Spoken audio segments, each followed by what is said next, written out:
Midnight in Kiev. An empty ATM lobby glows fluorescent green. No one's using the machine. No card. No PIN. No hands. Then it starts. Banknotes slam into the tray. Again and again. Stacks of cash pour out like the machine is vomiting money onto the floor. A man in a dark hoodie steps into frame right on cue. He doesn't press a single button. He just fills a duffel bag and walks away. The bank has no idea anything is wrong, not yet. This wasn't a glitch. It was a signal from a cyber gang that just hijacked the bank's brain. They didn't steal passwords. They didn't skim cards. They reprogrammed the banks themselves, over 100 financial institutions, more than 30 countries. Up to $1 billion quietly siphoned away. This is the story of the hackers who made ATMs spit out millions. Banks spend billions on security, firewalls, encryption, fraud teams watching every transaction. So how do you rob a modern bank? You don't break into the vault. You break into the office. The gang security researchers later called Carbanak started with one simple move: an email, a fake job offer, a bogus invoice, a phishing link that looked harmless enough. An employee clicks. In that instant, the bank doesn't get hacked. The employee's computer does. From there, the hackers start moving, quietly, patiently, one machine at a time, heading toward the systems that actually control the money. The malware they used wasn't smash and grab. It was surveillance. Once inside, it records everything: screens, keystrokes, mouse movements. Investigators later found banks where the hackers had been watching for months. Video streams of employees logging into internal banking software, adjusting balances, authorizing transfers, loading ATMs. The gang wasn't guessing how banks worked. They were learning the procedures step by step, mapping the internal network. Who approves transfers? Which terminal talks to ATMs? Where the database sits that decides how much money a customer actually has. They weren't just in the network, they were shadow training to become bank staff, without ever setting foot in the building. Eventually, the hackers reach what they really want: the bank's core systems. Not the customer app, not online banking. The internal servers that tell ATMs when to pay out and how much money is inside every account. From those machines, they can do almost anything a real bank employee can. Change balances, create fake accounts, approve transfers. In some cases, they inflate account balances by millions, then quietly move the extra funds to accounts they control.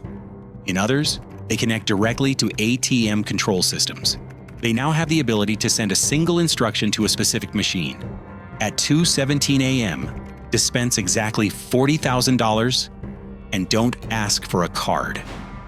This is where the operation becomes almost theatrical. The hackers pick a city, pick an ATM, pick a time. They send a message to their ground team, the money mules. A mule's job is simple: show up on time in front of the right machine. No skimmer, no stolen card, no PIN code. When the internal clock hits the exact second the hackers programmed, the ATM receives a remote command. Cash starts pouring out. The mule just stands there and collects. Lobby cameras record what looks like a lucky glitch. By the time the bank notices the discrepancy, the money is gone. The mule disappears. The logs show. The bank did this to itself. The ATM cash outs were the most cinematic, but they were only one way the gang got paid. In other banks, they used SWIFT, the same system legitimate banks use to move money worldwide. They impersonated bank officers, sending real SWIFT messages to move millions. From Russian, Japanese, and European banks, into accounts controlled by front companies in China and the US.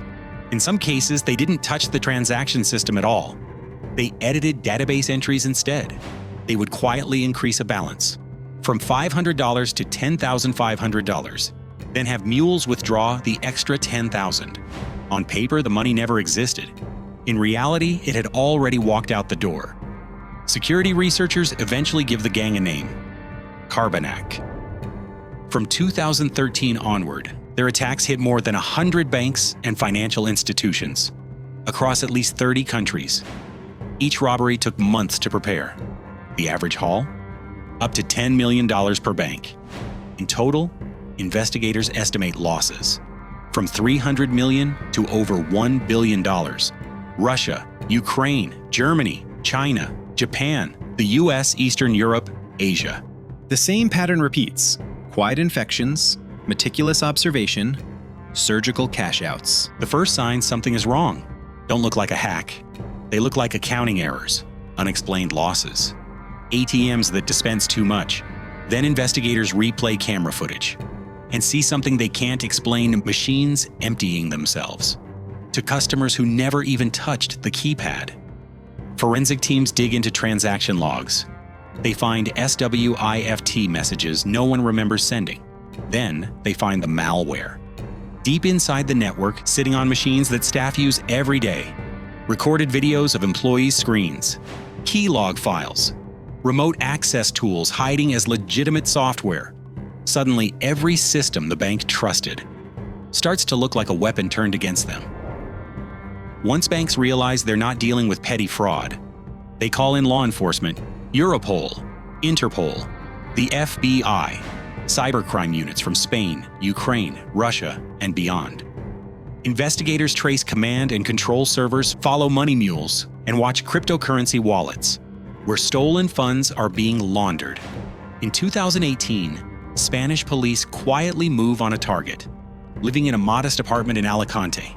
Inside, they find what they've been chasing for years: a workstation wired into a web of compromised servers, and a man they believe to be a key architect of both Carbonac and its successor, Cobalt. After billions in losses and years of quiet robberies, the person behind ATM jackpotting videos finally meets an old-fashioned consequence: handcuffs. Carbonac forced banks to confront a brutal truth. Their biggest vulnerability wasn't the ATM on the street, it was the workstation in the office. Trusted employees clicking one bad link gave criminals the same power as senior bank staff. Once you can reprogram the core, every ATM, every account, every transfer path becomes a potential weapon. Officially, law enforcement calls it a win. Ringleaders arrested, campaign disrupted. Unofficially, nobody really knows how many copies of that malware are still out there or who's studying the same techniques today. Carbonac didn't just rob banks, it rewrote the playbook for how to do it. So next time an ATM glitches, spits out one extra bill, or goes offline for maintenance, ask yourself a question. Is it a technical error? Or did someone somewhere just send it a different instruction?